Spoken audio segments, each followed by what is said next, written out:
Thank you for joining Love, Forgive, Live podcast. Good morning, good evening, wherever you are. My name is Sroda Aglago. Today's Sunday, January 16th. Now, I'm doing things a little different today. Today is actually a day that I'm able to do a live on Facebook through StreamYard. So those of you who are joining me, it's going to be a little different. Today, I'm going to be interviewing my guest, Jennifer Ash.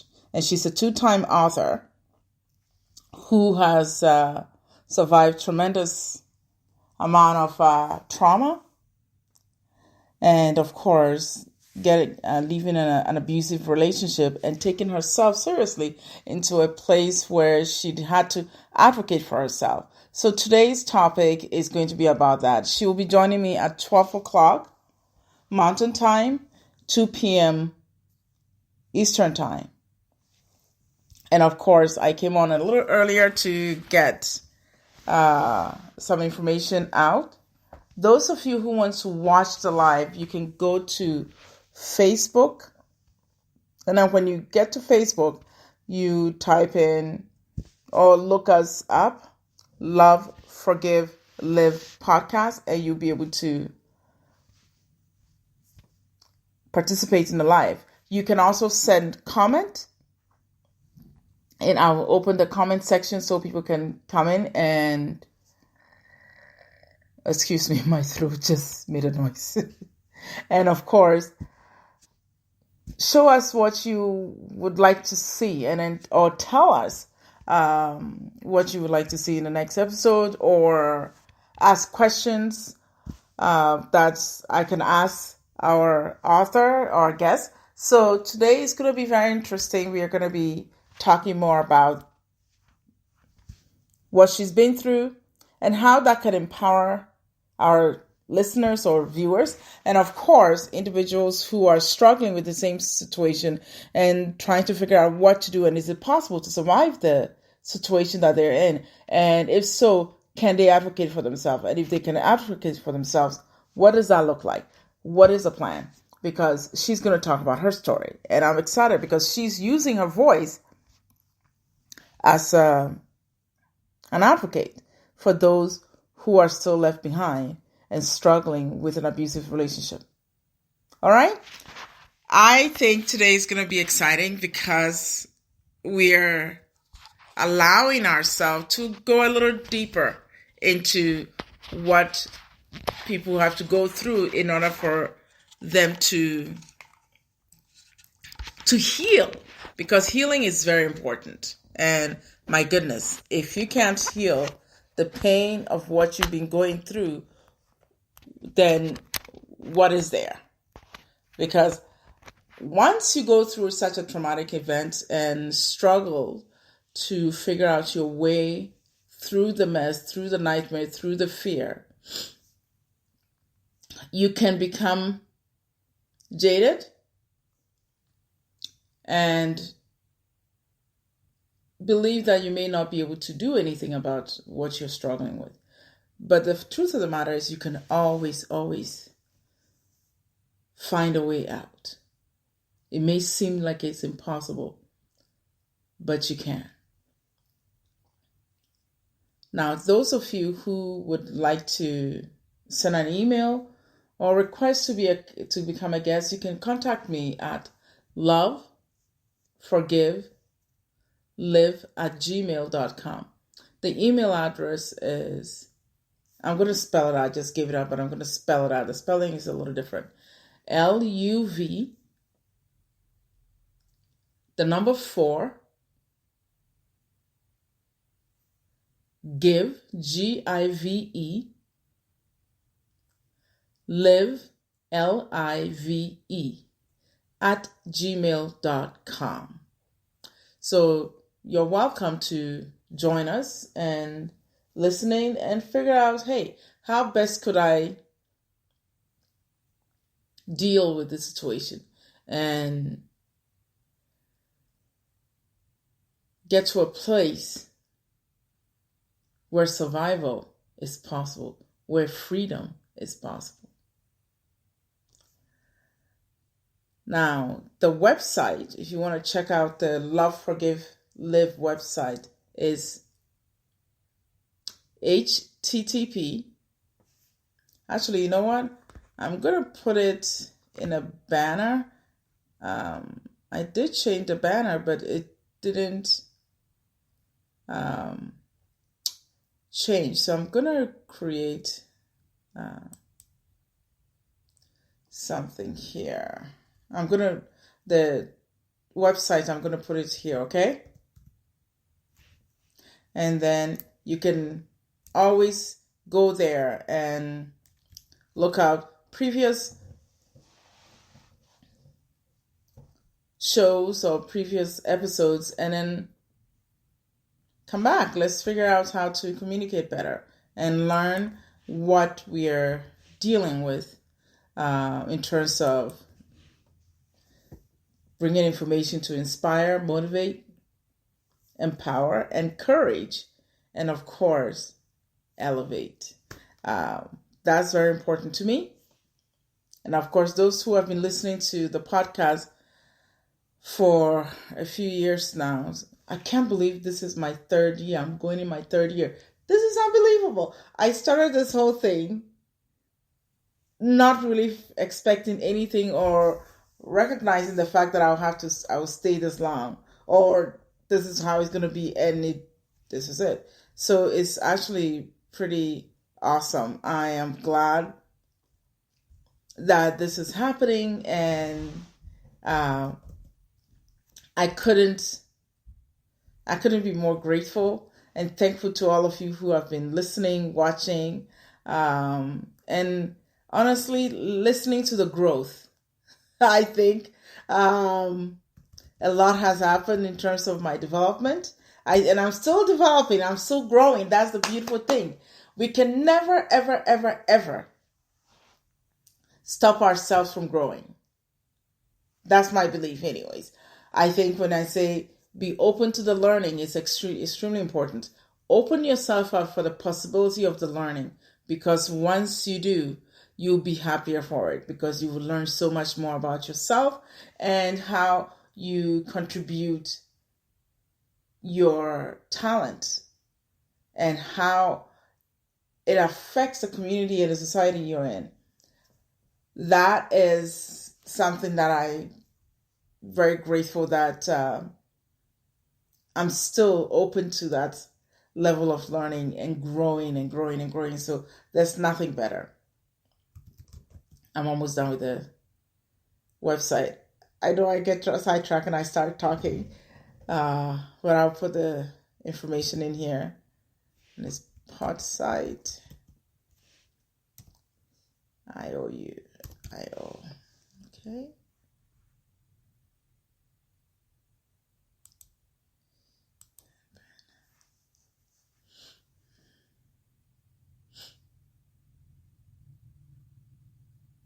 Okay. Yay! It's there. I did it. Of course, I'm very excited. So this is the website. You can always go to that website, which is it's the running banner at the bottom of the screen. You can always go there and then put your, click on it and copy it and put it and paste, and you should be able to go to the website. There's several. I think this is episode, I think this is 84 or 85. I lost track, but I'll go and check when I'm done recording, and then I'll be able to know which one it is before I post it on a Spreaker.com website. Our podcast can be seen on or listened to on iHeartRadio, Amazon Podcast, Apple Podcasts, I believe you're on Twitter, Facebook, YouTube, and those are all audio. And I'm going to work on interviewing guests on our live as often as I can, depending on the guest, if the guest is comfortable being on live or being on camera. So that's very important for us to know about going forward. I'm intending to create a dialogue for us to be able to speak more freely, and people can see us and ask questions. And when that's happening, we can always grow. Okay?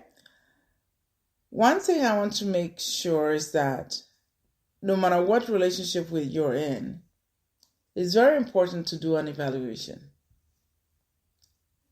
And it's not too late to do an evaluation of that relationship. You can always call your partner or your significant other and be open with one another. Ask each other, are we getting what we need from each other? Or what we expected from the relationship? And is the relationship's needs, are the relationship needs being met? And if so, how? How can that happen? All right? I think my guest may be running behind a little bit. I'll just keep talking and then hopefully she shows up. I do understand one thing though. Trauma can definitely affect every aspect of your life. If you're not able to recognize that the trauma is causing situations that are keeping you from growing and being at your best. The fact of the matter is most people don't even recognize or realize their trauma is being triggered by events around them. Individuals around them might be doing something, and then they start feeling, oh my goodness. For example, being angry and having explosive outbursts of anger without any provocation, or waking up in the morning and crying for no reason. Well, at least for no reason that you can see in front of you right away. And I'll give you an example. I had a friend that this was happening to years ago. And I remember she would call me and say, I just woke up and I'm crying. I can't seem to stop crying. No matter what I do, I'm just not stopping it. It's not right. I need to go to work, but I just keep crying. And I told her, no, I actually asked a question. Did you have a bad dream? And she said, no. Then I said, okay. Did you have, was it because of something you ate? And she's like, what? And I remember by then, okay, of course, by then I wasn't a therapist yet, and I hadn't received training to recognize the situation or what was happening to my friend. And I kept asking, I said, did you have a fight with somebody? She's like, no, I just woke up and I'm just crying. And I said, wow, I don't know what to say. But how can I help? And she said she doesn't know. And I thought, wow, she doesn't know what is really going on.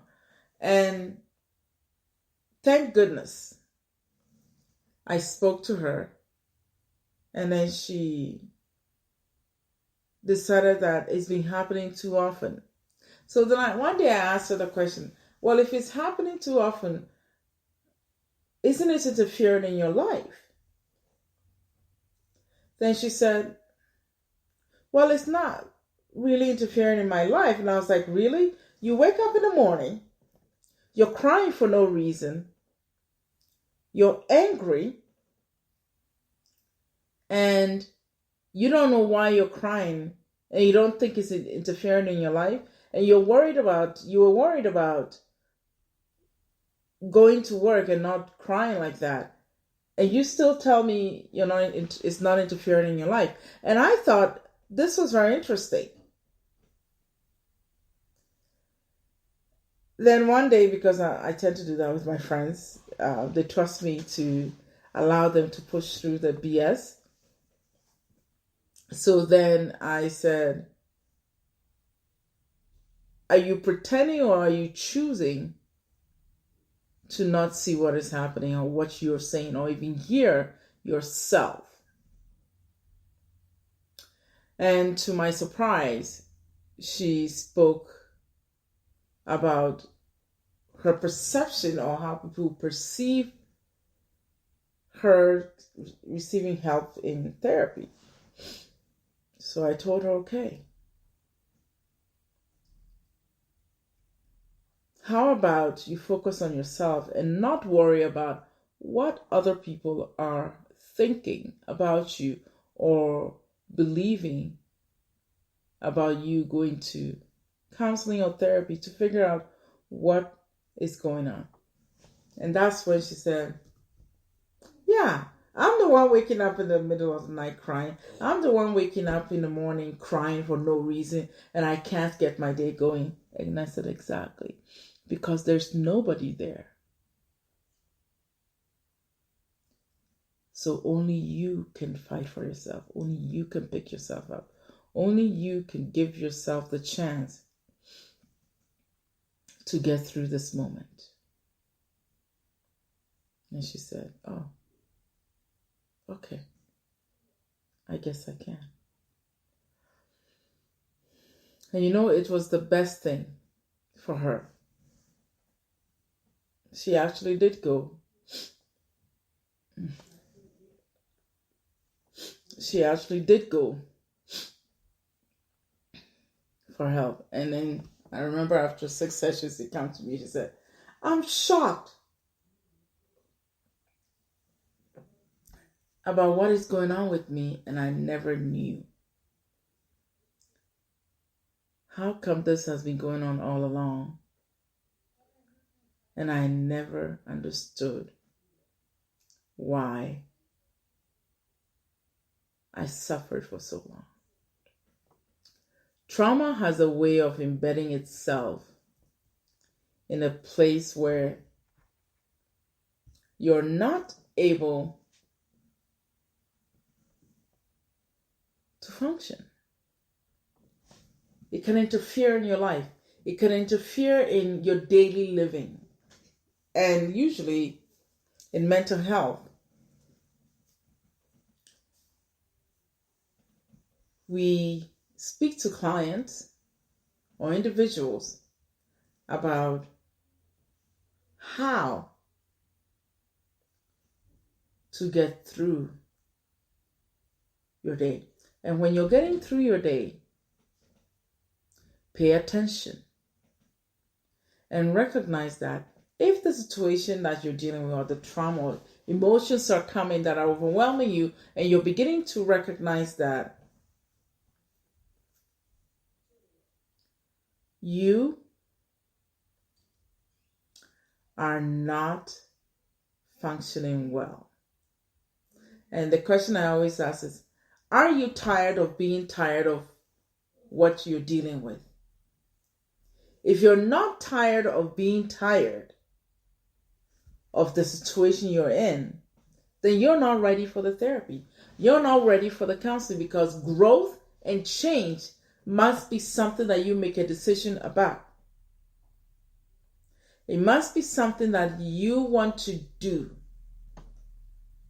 to better your situation, to grow, in a way that you can stand on your own. There's nothing better than that. Another thing that I want you to be aware of is this. No matter what is going on, I'm going to check with our guest and see. I'm going to send her an email and see if she's on her way, okay? So bear with me for a second.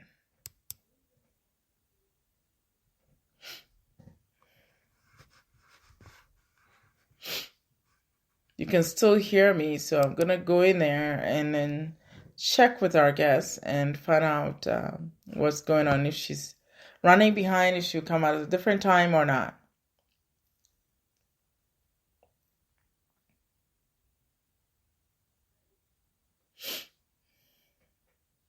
And of course, the computer is taking time.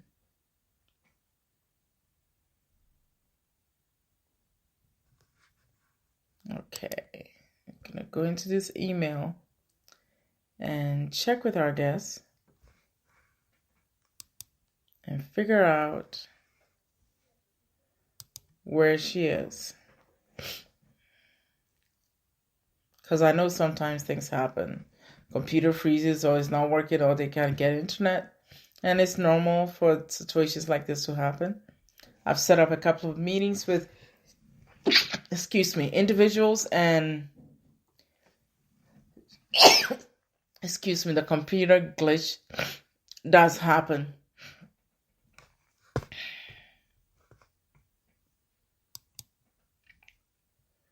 Okay.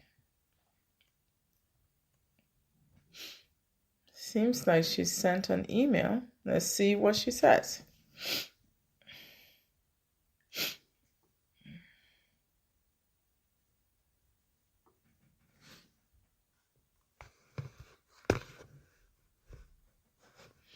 Okay, so she's confused on time today.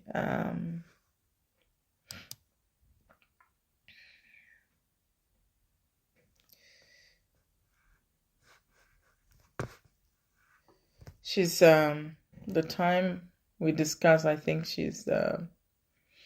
we got our times crossed, so she's just verifying. She wants me to send an email explain, giving her the time again. We had responded to that earlier, but I understand these things can happen, especially when you're busy.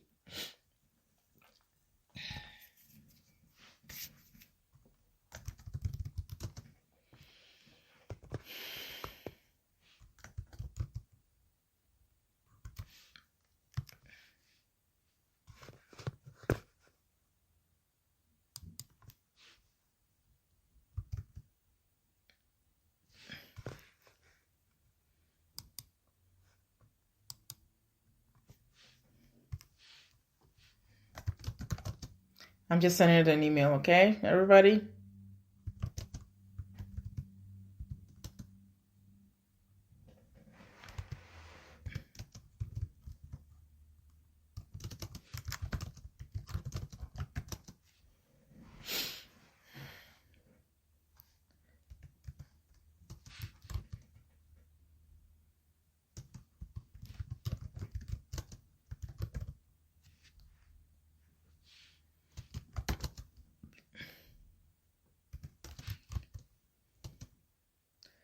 Sure, 2 p.m. Eastern.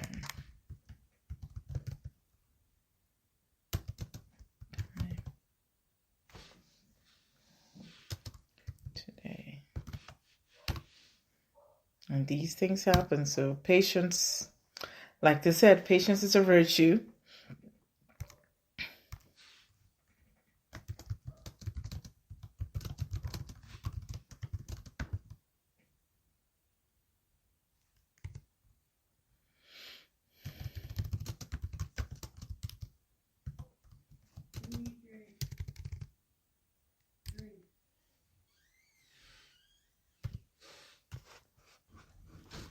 And of course, because the recording is going on, as well as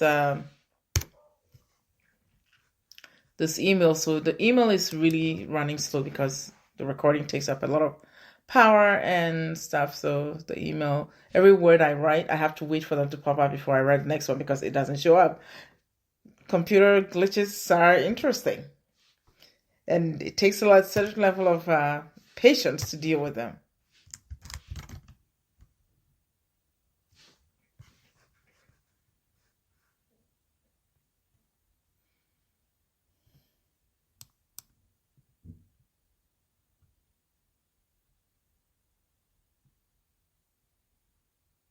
Okay, message sent.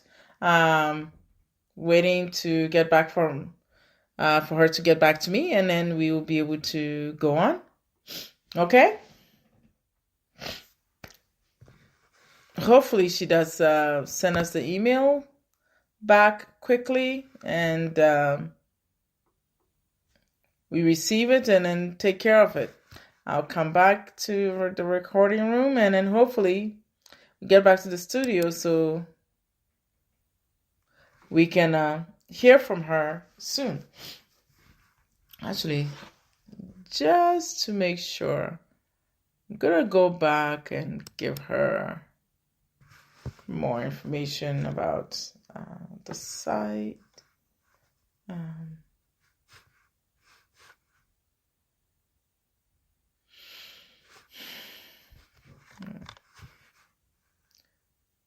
She already has it. Okay. So it's interesting that computer glitches happen, and it's okay. There's nothing wrong with that, because one thing that I've learned so far after doing this for almost 3 years now is that we have to learn to roll with the punches. And in doing so, we can become more understanding and grow our patience, grow our level of understanding. As I was saying about my friend who we talked extensively about the symptoms that were showing up in regards to trauma triggers and not being able to understand what it is and what it was, or how to manage it and how to create a dialogue to ask for help. But here's the thing. It is very important to ask for help. And I will share with you some information that I have on this particular topic. It's amazing that I spoke about this just just yesterday. I was invited to do a live on a topic of the same topic, which was on this group called CREE, which is a non-profit organization, charitable organization that my brother started, and I joined forces with him so that we can help our young people deal with the pain and confusion of trauma and not being able to understand what to do. There are several things that you can do to help yourself when trauma triggers are coming up. One thing I would say is this. When trauma triggers are coming, it is very important to be fully aware of your emotional burst. Because when an emotional burst is happening, or when you're overwhelmed and you're crying,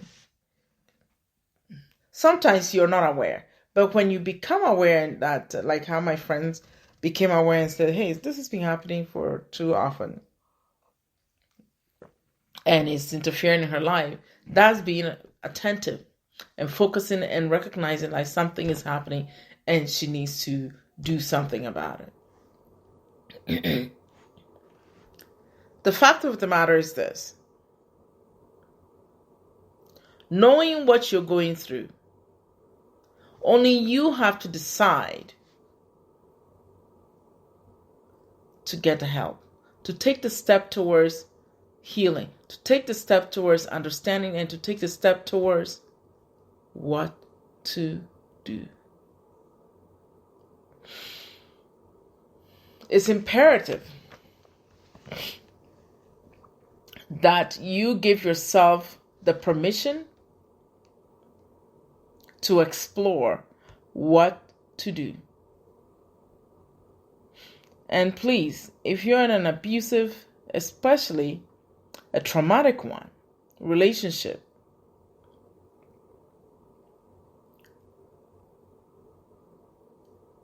do yourself a favor and save you.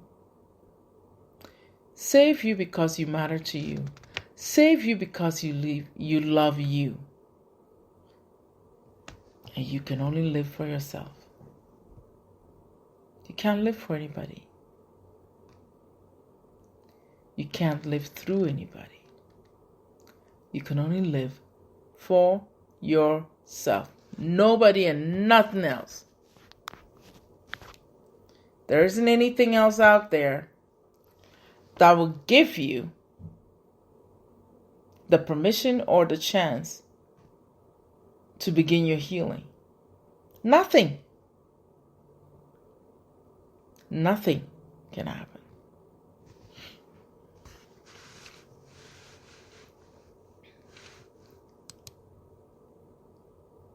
Another thing that you should also become aware of when you're in that type of a relationship is to understand that it's not permanent. It isn't permanent. And you can survive this. Okay, hold on for a second. Let me go and check on our guest, the email she has sent. She sent an email back.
Okay, apparently she was here, but we couldn't see her.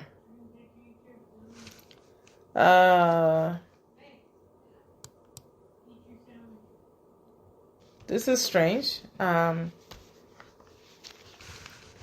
gonna have to figure out how to have her here. Somehow she said she came on, but we were not able to see her.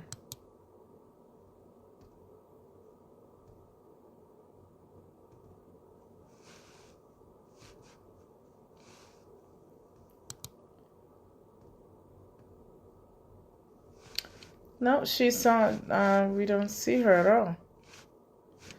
All right, I will get her to just. I'll tell her how to come here because she's not able to come.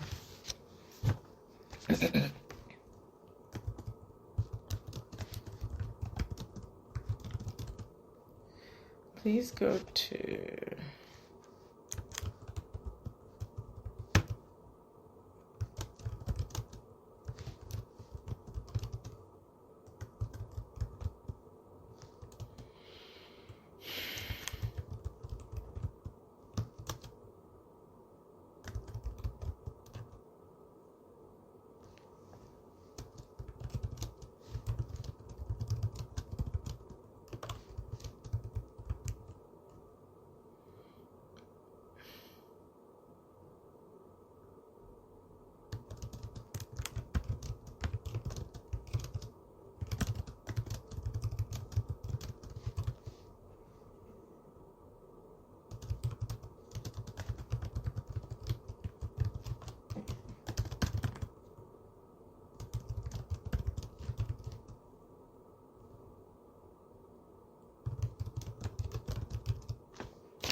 Okay, so we're going to try it again.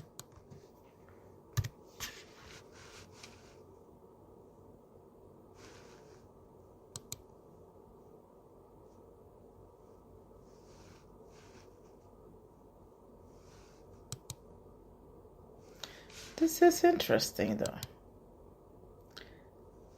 The first time we are doing a live with a guest, normally we do it through audio. And we're having strange issues and issues that I've never anticipated would happen.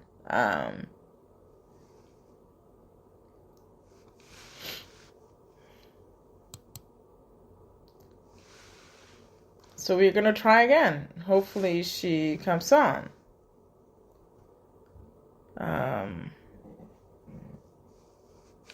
Hold on. I'm going to get my technical guy to look at what is going on and why this is happening. So I'm going to mute for now and block camera so he can come and figure it out, okay?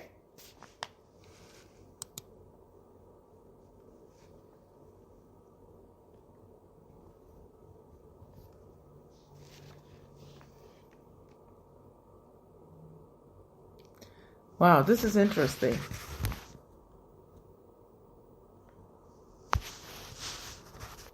We're going to get our technical guy. He might know what to do with this and then figure out the best way for us to get this going.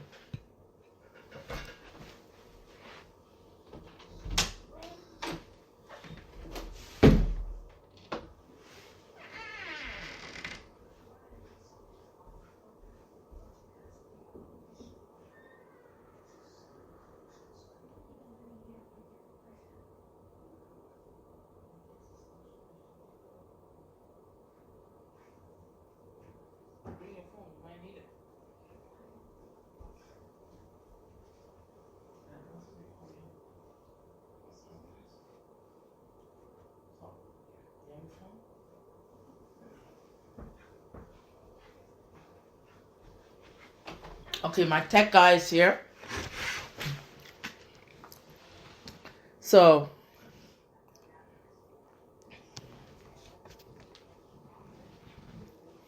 my tech guy is here.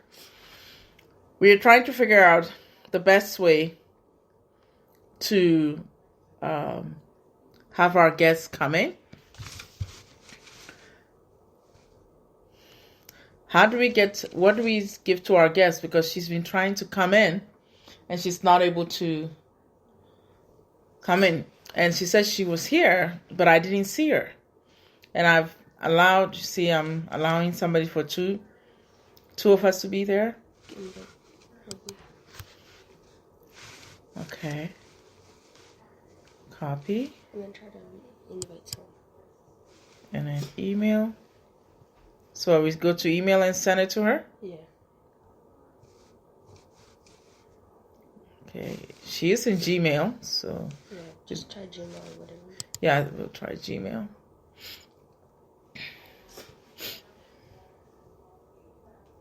So hopefully this will get her in.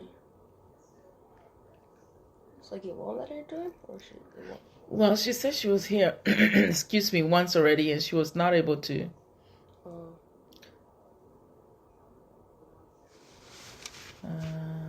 Then Control V. Or no? No, a Control V here. Yeah. Just put it wherever you're sending it to,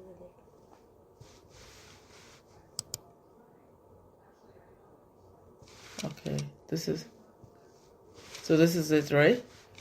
And then here, her name is...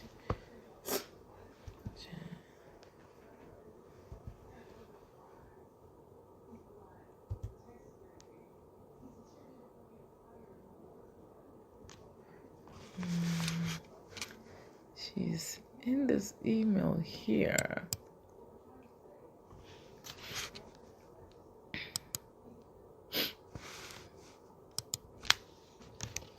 Okay, this will work eventually.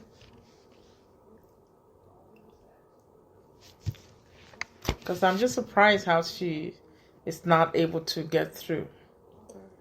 Because that's the same thing I sent her, but Is there like a thing where you can make it like open to everyone that wants to join? Is it an option? But I copied and pasted and sent her 2 weeks ago. So something is wrong. Something must have been wrong.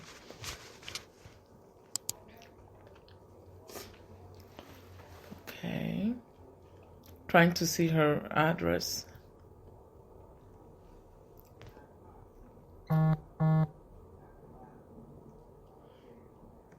It takes a while because of the recording that's going on. It's taking more power than normal.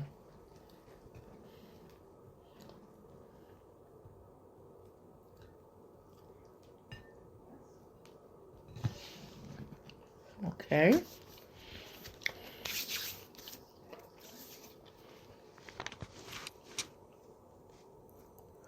Okay, so now I have to find her email address.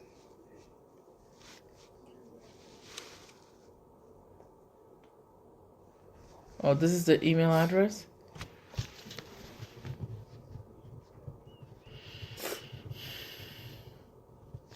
Beyond.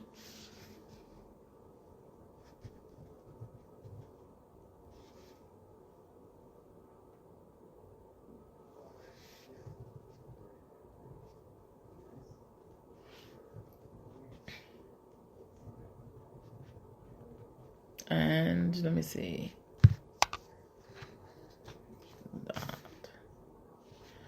J.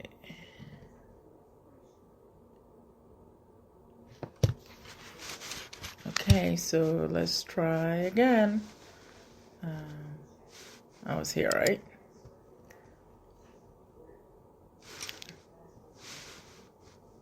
Wait, what happened to... Remember you wanted to turn a whole nother account?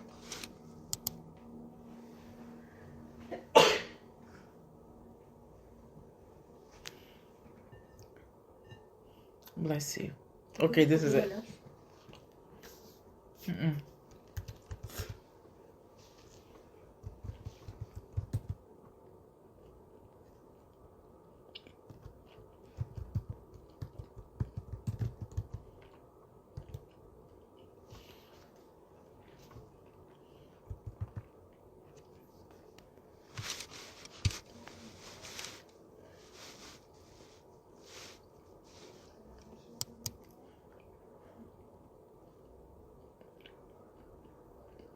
What?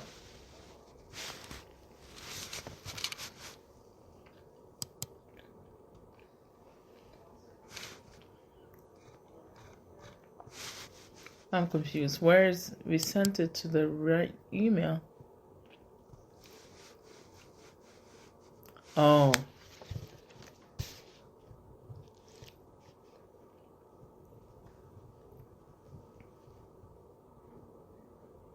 I think that was the problem, right? Send to the wrong email?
All right, we're trying the 4th time or the 3rd time and see if this time she'll get the information and then find her way back to us.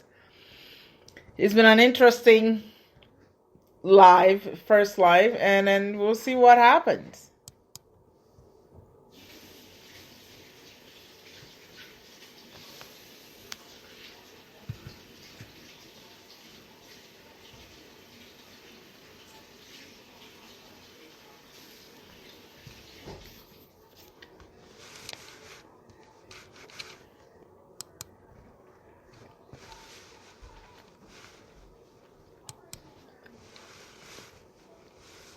Oh, there she might be.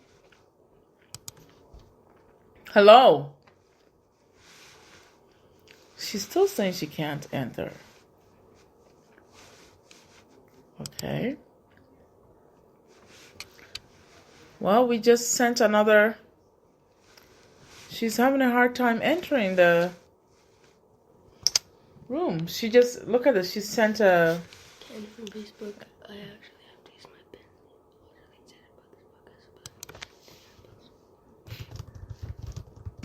pen. Is there any other way to enter than just Facebook? The link that I just sent her. Yeah, like an email.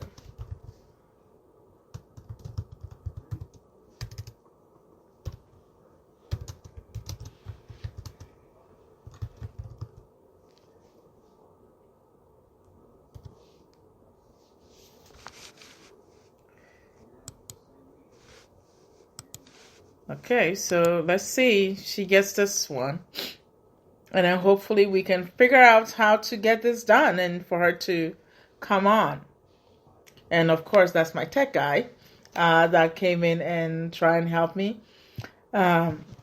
Excuse me, today's young people are a lot more equipped about this technology than the rest of us are, so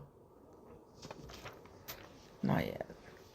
Wait till we can get her on. If she can click on the link that we sent her, and then we should be able to get in.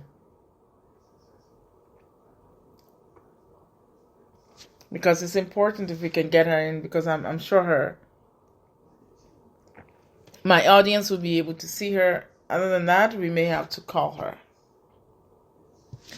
And I hope my phone will respond, because at this rate, we are waiting to see her. And like I said, I've sent her this link. I'm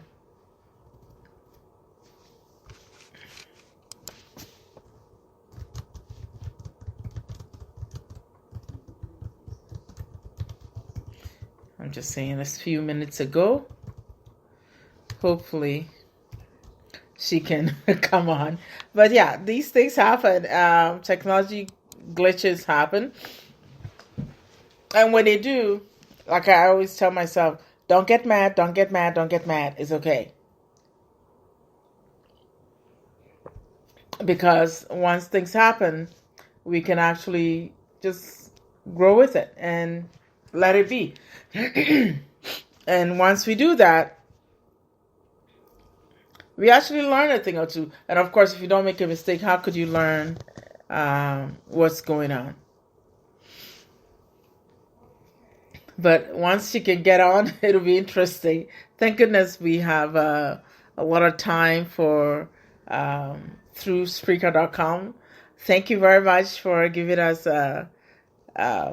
ample time to be able to do this and not worry about time running out on us, so that we can give ourselves a time to have our guests come on and speak, and of course talk about her experiences of her trauma.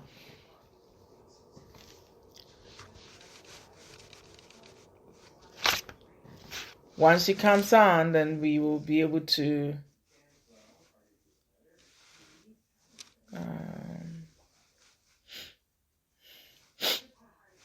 yeah, so I think when she comes on, I'll be able to see her here. Also. Oh, here.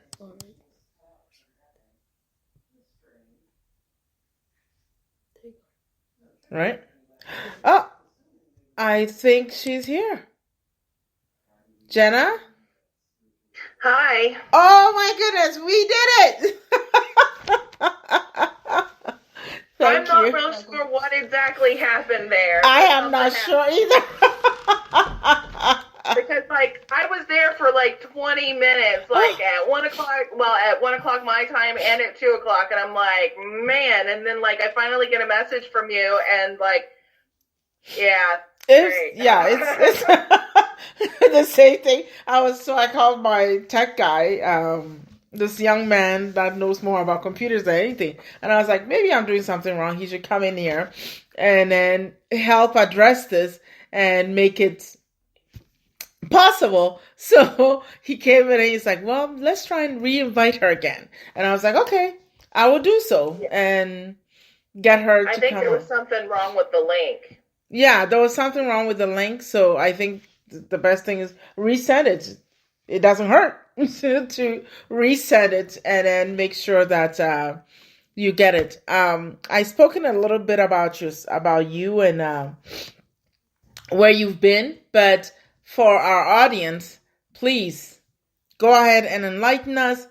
Share more about your journey and your survival story. I'm very excited because reading more about you, I realized that surviving an abusive relationship, which is trauma in it of itself, is extremely difficult. And people sometimes may perceive it as, oh, why don't you just walk out of it? Why didn't you just leave? Yeah, exactly. Why didn't you just leave? And you're like, really? You think that's all it? So please enlighten us, my true survivor, and congratulations on your second book. Yay, good job. Please share with our audience your story and about you. I'm Jenna Ashland, and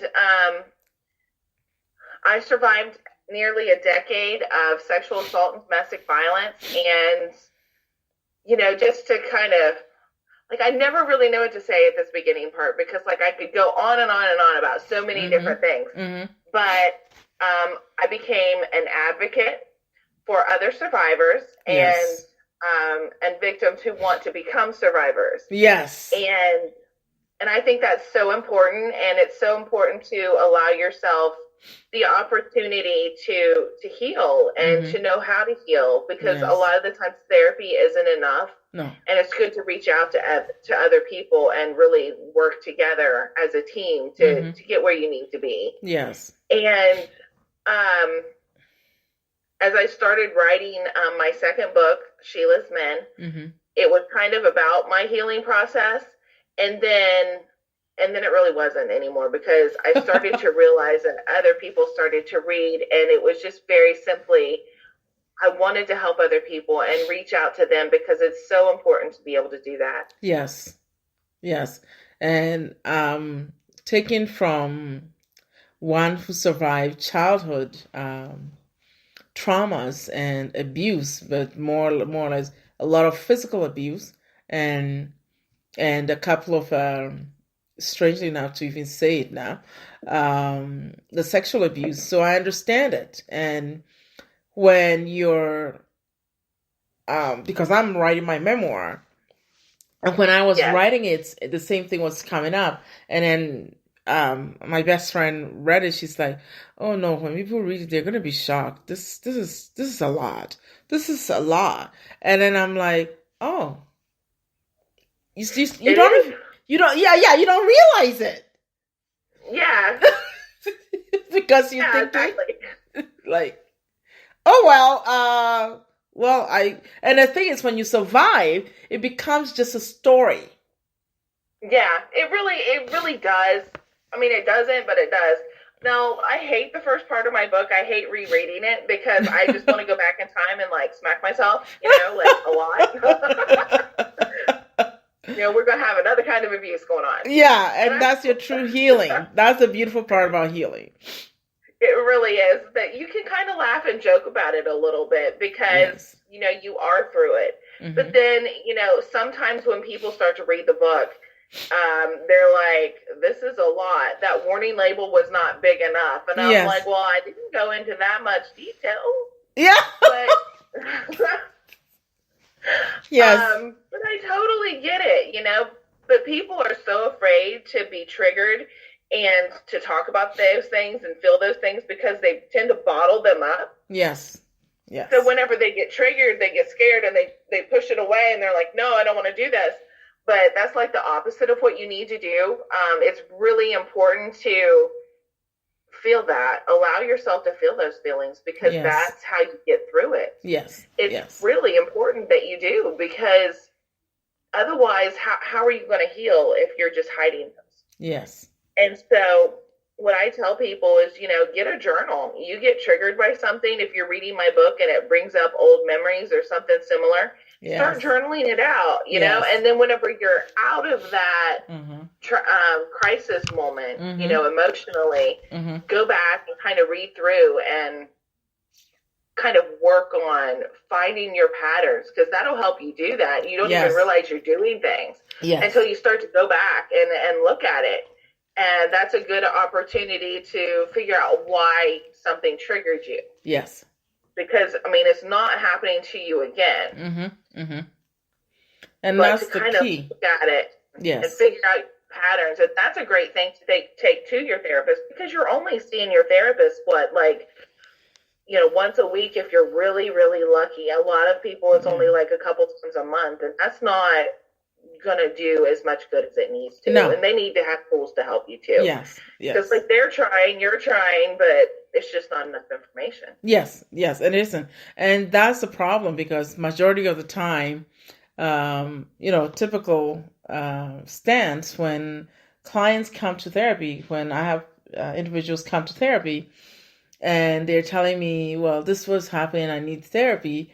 And I'm like, okay. And I sometimes ask questions. So what have you done already? Have you made decisions to get through this? And are you willing to go through the process? Have you decided to really surrender to the process and allow yourself to go through it? And when I ask this, they look at me like, I'm here, aren't I? And I'm like, That doesn't mean anything. Just Thank because you. you're new, that doesn't mean anything at all. Thank you. Is there an idea, like I was speaking about the thought that people come in and I ask them questions like, are you sick and tired of being sick and tired of what you're dealing with? Exactly. If you are, then you're ready. But if you're thinking that you can, I'm sorry, somebody is calling. If you're thinking that you can get through this, and it is something that you can do, then we can grow with it. But the moment you start going like, well, I don't know, and then sometimes, and I've found some people do this, they start thinking that they need to, get through a place where they need to start protecting the secrecy. And I think that's people. Like the saddest thing, you know, and I realize that people don't want to talk about it with everyone, but that secrecy kind of just bottles you up and binds you up. If you have managed to escape your abuser, you don't want to still be captive to it for the rest of your life. That's the thing. And people do that. They let it affect them forever. So they leave, but mentally they're still there. Oh, yeah. And it's so important to not stay there, because life is so much more beautiful on the other side once you get through the healing process. And it does take a lot of work. I mean, I did it fairly quickly, and by quickly, I mean the healing process started while I was still with him, because I couldn't get him out of the house, but it was still a couple years. But that was quickly. But I was journaling every day. I was contacting, therapists by text message and stuff every day. I was having long conversations every day. So, Bravo. I really invested a lot. But, now my life is completely beautiful on the other side. And I love who I am and what I've become. And, just publishing a book is just part of it, because that was, the last straw. Because he would threaten and say, if you say anything to anyone about anything that happened in our marriage, then I'm going to be telling everything that you did too. So I wrote the book and I told everything that I did too, because that was part of my journey. But I'm like, but it was really hard. Those final steps were really, really hard. Yes. Yes, So I and was that's not going to let him win. no, and that's what I think people tend to forget. People tend to forget this. And I keep thinking how the fear of being in that state and the disbelief within yourself and the thoughts of an individual telling you, you can't do this, you can't get away, you're nothing. Right. And then you start believing it. But the strangest thing is, those words or those thoughts that they're embedding inside of you, it's supposed to keep you bound to them even when they're not there. So you're not able to move. Well, they want you to come back a lot of the times because they may get like a new narcissistic supply. Yes. But please say that again. Please. Narcissistic supply. They always look for another one. Yes. Always. Yes.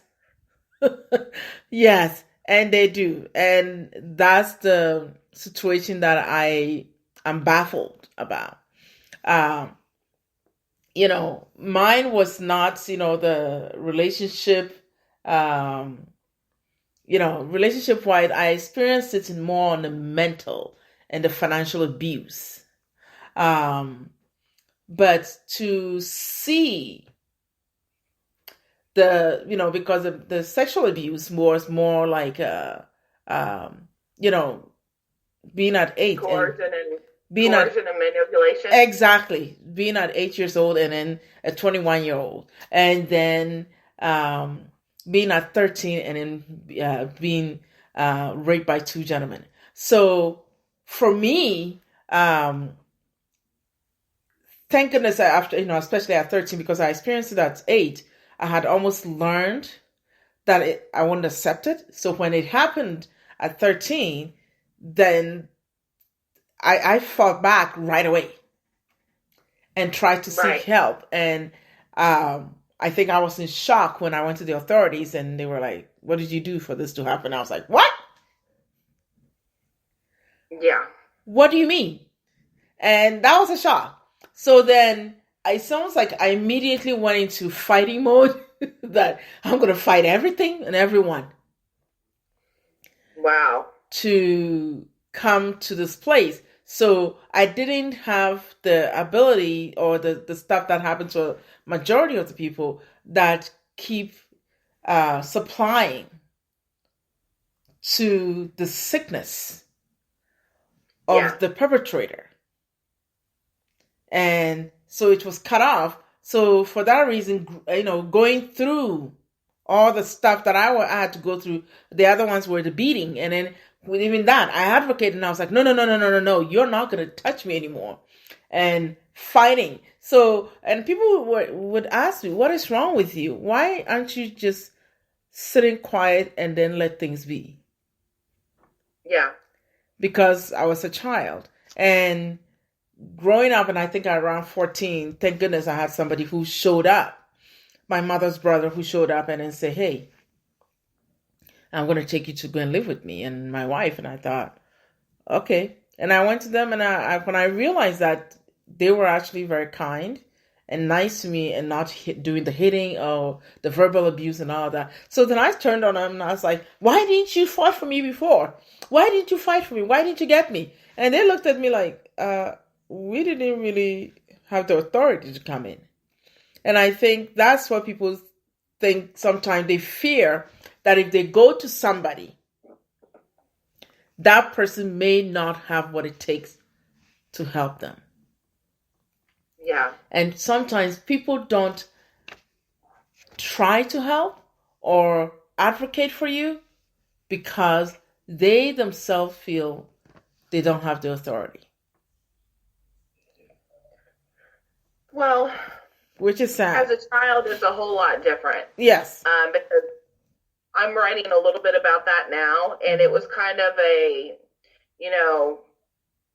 there's just not a lot of people that can help, and children's services need to get involved, but children don't know where they can go or what they can do as far as those kinds of things go. And it's a horrible situation because a lot of the times people don't have the authority, but they can call someone. Mm-hmm. I think there's just not enough information out there. Yes. To try to help people. Mm-hmm. There's not. Mm-hmm. Because No, everybody's so hush-hush about it. Yes. That, they don't want to talk about it, so they want to pretend it doesn't exist, but that just makes it happen more and more and more because people are getting away with it. Mm-hmm. Mm-hmm. Yeah, and then that's the truth because being an adult and then you recognizing that you needed to save yourself, per se, what was the thing that gave you the jump, or I should say the courage to say, I'm taking it now? My daughter, when she was 8 or 9 years old, it was probably about halfway through it. Mm-hmm. I was tucking her in bed one night and she said, I want a new daddy. And oh my, that was devastating. And it let me know that it was affecting more than just me, that it was affecting her too. That's really, really difficult. So I had to figure that out because it wasn't that easy. It's just kind of like one of those things where, okay, what am I supposed to do? Yes. Because there was no way out. And we owned our own home. There was no shelters available for us. There was no places with families we could go. So I eventually had to figure out how to get him to leave willingly. And that was really difficult. Yeah, because most of the time, the narcissistic patterns don't leave. Majority don't want to leave. They don't want to leave. I don't know why, but they just typically stay. No, I think it's because, they have their supply. They are comfortable. Mm-hmm. And they can't be without that supply. It's like death for them. So that's what they know. They don't like change. They want to keep you under wraps as long as possible. And the sad thing is they really do believe that they're the victim. Yes. But you can look at their patterns and stuff because they do. They think that they're the victim and they are so convinced of it that they'll start to convince you too. Yes. No matter what they're doing, they will work really hard to convince you. Yes, yes. And I've seen that over the years where they truly believe they are the victims. Yeah, they do. And it's the scariest thing. It is. It is. Believe me, with my line of work, I've seen it and heard it. And every time, each time it comes to me like that, I do a flip in my head. And I'm like, what? And one thing my daughter used to ask this question, I thought it was brilliant. She said, what kind of mental gymnastic did you have to do to come up with that? Right? And I'm like, well, and they work on it so hard and for so long that you really don't have a choice but to believe them. Mm-hmm. Yes. People have no idea how difficult it really is because you're convinced for a long time that you're the crazy one. Yes. And then slowly you kind of start to realize the truth. Yes. Yes. And that's the most powerful part of all this, because as frightening as it is, you, the victim, start to think, wait, maybe I had something to do with this? Could they be right? Yeah. And it's so disconcerting when you're asking yourself the question. Yeah. But the thing is, and then you start to worry, well, maybe I'm the narcissist or maybe there is something wrong with me. But here's the kicker.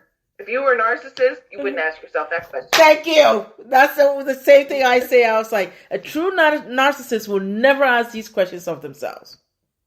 No, they will never have that question insight. whether they have any blame in it at all. No. They will never question it. Never, ever, ever, ever. They will fight tooth and nail and avoid questioning it. Oh, yeah. Yeah. And that's who they are. Yes, absolutely. That's who they are to the core. And it doesn't matter to them or to anyone. It is who they are. It is. And the strangest thing is, we tend to think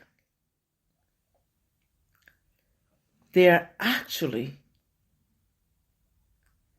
thinking that they're safe in staying in that state. Because that's astounding to me that everybody can see that that's not safe for you. But to the narcissist who is doing this, believes wholeheartedly is keeping them safe. And they're perfectly happy with it. Yeah, they are. And you being the receiver and seeing the whole situation, what is the thought that usually comes in your mind? Repeat the question. I said, you as the receiver, on the other hand, of receiving everything, and you're seeing the picture, both ends, so you're seeing it. And the person comes and thinking, yeah, but I'm doing this, and they think they're safe. Doing so, what is the thought that comes in mind? Well, I always kind of felt like it's my fault. I deserve this. This is normal. And I think they think it's normal. And over time, you just get used to it. Wow. Isn't that amazing? I mean, don't you think? Yeah. And then you just used to it. I know for when I was in a relationship like that, I kept making excuses. Yeah. That if I could just change something. Yeah, maybe I could be better. Yes. Maybe I don't love them enough. Yes. Yeah. Well, it's not his fault that his mother didn't treat him right whenever he was growing up. Mm-hmm. Maybe I need to spend more time with them. Maybe I need to do this, that, or whatever those little things are. And we're not perfect people, and we're not supposed to be. That's not what relationships are about. Yes. It's about being able to accept each other where we are and be each other's strength and hold each other up and be that better half that's encouraging and not tearing you down. Yes. And that's the best part, because we start to figure out that we are beginning to unravel something bigger. Yes. We're unraveling something bigger because we are no longer staying put to allow situations and events to betray our souls. Yes. Because when you accept something that is unacceptable, and you know in your core, without a shadow of a doubt, this is what you're dealing with, and somebody's telling you it's not true, and you know what you're seeing, and they're like, no, let me put the smoke screen in your face, it's not true. And if we start accepting that, we are literally betraying ourselves, betraying our soul. Yes. And so whenever you do manage to get out of that situation, you have to forgive yourself as much as you have to forgive them. Yes. And I remember... And you have to... Go ahead. You have to really recognize your own patterns. Mm-hmm. That's why, the journaling is so important, because you'll see yourself beating yourself up, and you're like, why am I doing this? And you have to really recognize how you're talking to yourself, because most of the time it's not healthy. Yeah. And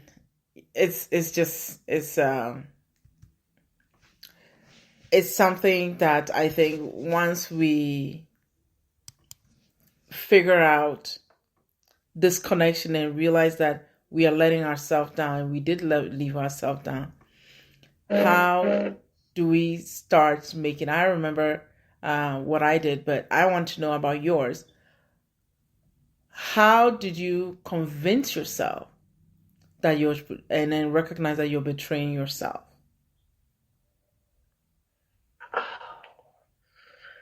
That's a hard question. Sorry. Like it really is. I think it was just a process for me. I kind of woke up one day and I got tired of everything that was happening to me. And I remember at one point, because I was acting so messed up, because whenever a narcissist is in your head, whenever you're being mentally abused, you don't respond to things the way you normally would. Your brain doesn't work the same. Yes. And they were going to put me on lithium. Oh, my. And that scared the hell out of me. And I didn't want to do it. And I just kind of stepped back. It was like a big wake-up call. I mean, my daughter was once, this happened like a few months later. And I'm like, wait a minute.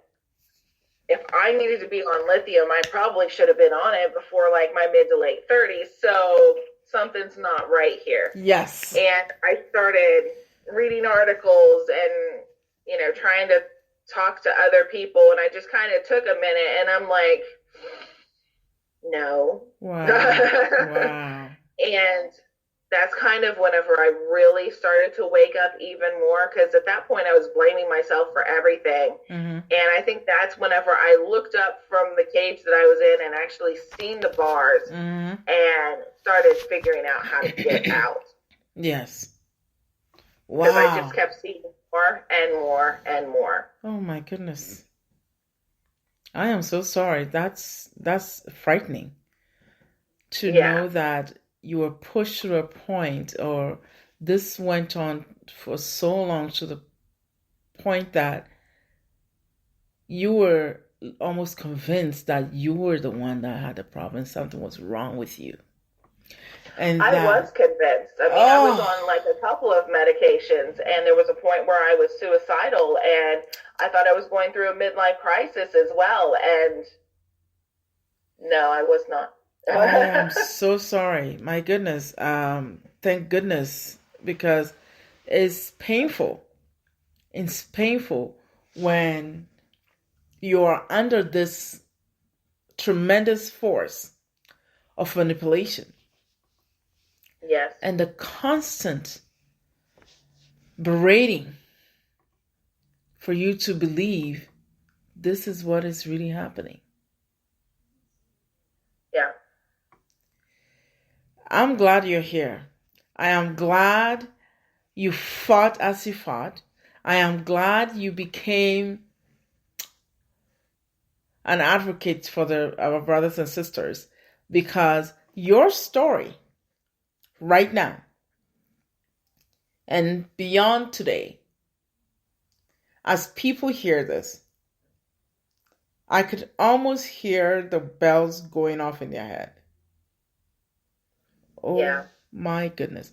And if this did nothing for anyone, at least that much, I want it to happen to them. I want anyone who is struggling with this situation or dealing with a true narcissist to sit down, write down how the pattern is presenting itself. Because when this pattern is presenting itself, sometimes it can blind you. Oh yeah, it really does. It is so blinding, you have no idea how it came about and how fast it takes you. I call it, it almost takes you down to a point of despair where one of my friends used to describe it. She said, it's like you feel like you're in a fog. Yes, very much so. And that fog is heavy. And then you beat yourself. And those of you, if anyone is listening to this or watching this, and you're in that fog and beginning to beat yourself, please, please, please hear this. It's not too late. You can still stand. you can still heal. And you can absolutely find that strength within you. It's there. It's not dead. It's there. It's not dormant. It may be asleep a little bit because guess what? The situations has been piled on so much you feel it's buried you. But as long as you have breath in you, you can still stand. And even if you feel like the ground is still not there, I promise you, start standing. You realize that it may look like broken glasses, but when you stand, it starts coming together and forming a path for you. And you may not have the answers of where you're going next, but I tell you, the moment you stand, it presents itself. And that's the beauty of making the decision to stand for you, to stand for your soul. The strength within you is there. Count on that. No matter what you've heard, count on that. You can do this. Absolutely. It is never too late. Never. Never. And it might be scary, but your healing is out there. Your time is there. You just have to reach out and take it. And I know how difficult that would be. Obviously do. And I encourage people, go out, buy the book, get it on Kindle, because then you can look at it on your phone and he doesn't know what you're reading and just tell him you're reading a book. Yes. Because there's hold that thought on the book, they're going to know. I'm calling my technical guy to come. My thing is almost, we have 15 minutes on the computer it's live. I've been charging it all night. Something is going on. It's not enough time. So let me go and get the cord, plug it in so we can have more time. Actually, I do have another appointment. Perfect. So let's just... you have to come back, though, because this is... Absolutely, yeah. This was not enough time. No, I need more, but I want to know how our audience can get in touch with you.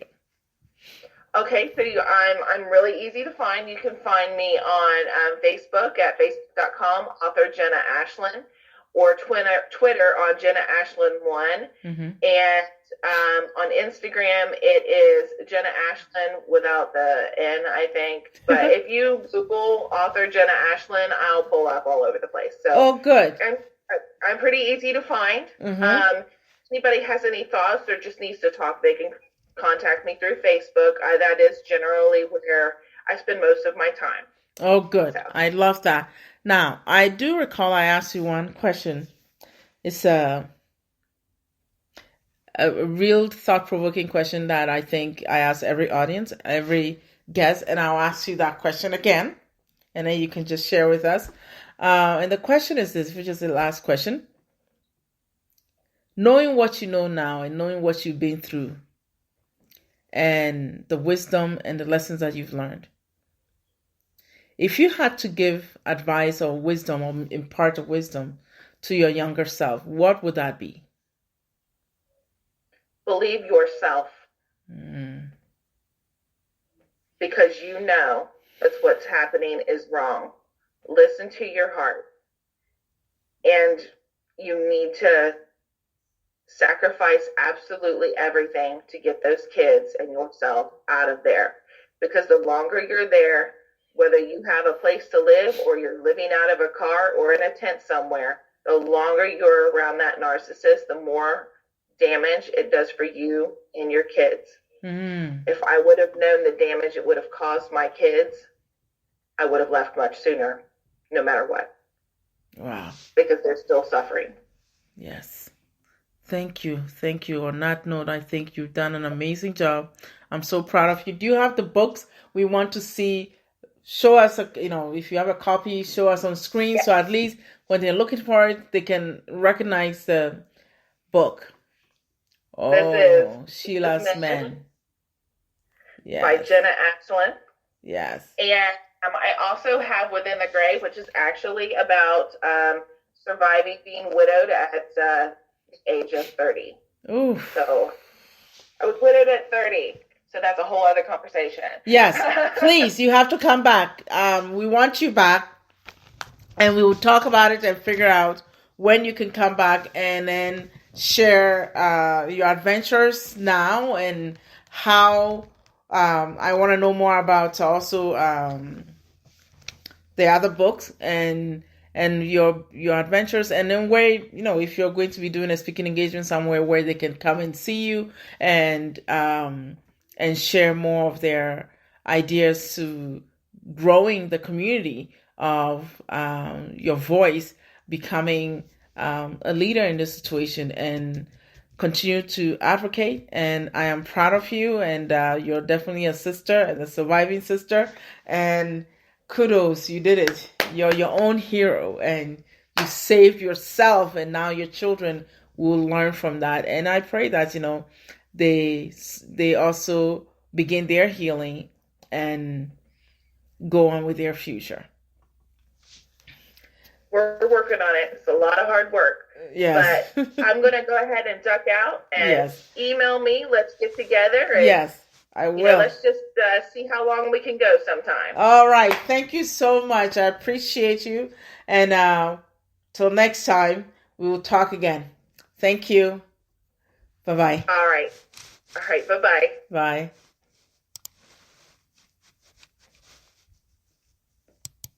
Okay. All right there. So you've heard from our guest, Miss Jenna Ashland. I think, or I just call it Miss Jenna or Jennifer Ash. I think she's shared enough, and then we can't wait to see her again. Thank you for joining me once again on Love, Forgive, Live podcast. Good morning, good afternoon, good night, wherever you are. And if you want to reach out to me, or you want to know more about Jenna or Jennifer, send me an email at loveforgivelive@gmail.com. The email is spelled as LUV, the number 4, GIV, live@gmail.com. Once again, loveforgivelive@gmail.com. Thank you for joining me. And of course, you can always hear about us on Spreaker.com, Apple Podcasts, Amazon Podcasts, YouTube, iHeartRadio, and I believe on Twitter. And then you see the the website is streaming on a banner at the bottom of the screen. You make contacts or go to the website and look at other episodes. And then if you want to be a guest, go ahead and send me an email. We'll be able to make the time for you and then bring you on. Thank you again for joining me. My name is Sroda Aglago. See you next time, and thanks for being patient with me on our first live. All right? Thanks. Bye-bye.